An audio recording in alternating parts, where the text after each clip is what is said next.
Bacana, né, ver a evolução no monitoramento do sistema de confinamento, né, e os potenciais impactos que isso aí pode ter, tanto sobre o aspecto econômico, mas também sob o ponto de vista de eficiência, né, ambiental ou eficiência aí na utilização dos insumos.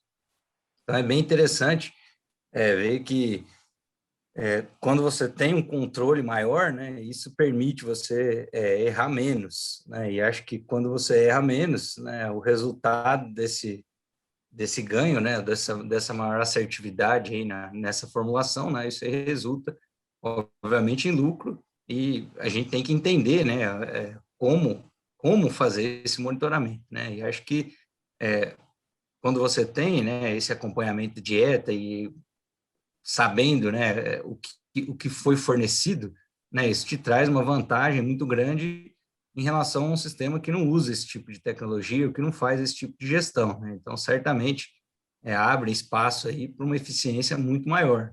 E essa eficiência, ou esses novos conceitos, né, eles também tendem a puxar aí melhorias, ou a gente enxerga também, um médio, curto prazo aí também, evoluções em relação também ao maquinário, né, para ele também ser integrado a essa dinâmica de formulação, né, e poder fazer parte aí desse conjunto que permite esses ajustes, né, quando o sistema passa a detectar alguma variável que não vem se expressando conforme era esperado, né? Então, é muito bacana ver isso aí na prática, né? Já que a gente aqui na academia avalia, estuda bastante, né? E tenta buscar ou trazer esses números, né? E depois ver que eles têm fundamento e que eles podem ser úteis aí na formulação, né?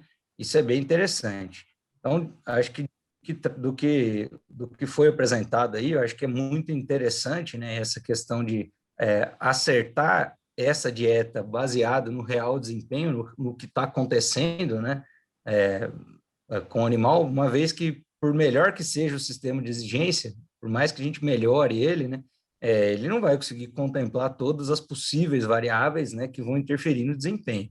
Você passa a monitorar esse desempenho, né, você passa a ter condições de ajustar o próprio sistema nutricional, né? Então, acho que isso é um grande ganho, né, e que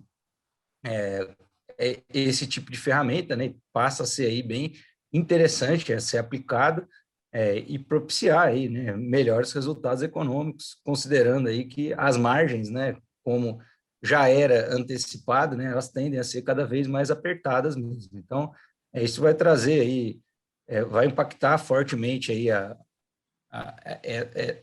o mercado, né, o, o abrir novas tendências, novas possibilidades de controle que antes eram inimagináveis, né? Mas que agora, com o monitoramento, isso passa a ser melhor controlado e esse controle, né, ele tem tudo para ser utilizado aí na tomada de decisão para resultar numa dieta mais bem formulada, que não só é mais econômica, mas também é mais eficiente, né? O animal utilizando melhor esses insumos, a gente passa também a ter um animal mais sustentável, né? Ou um animal que vai passar a ser, é, vai utilizar melhor, né, o insumo que a gente está oferecendo aí. Então, é muito interessante, acho que a gente está aí à disposição para conversar ou detalhar aí como isso pode ser mais bem explorado aí daqui para frente.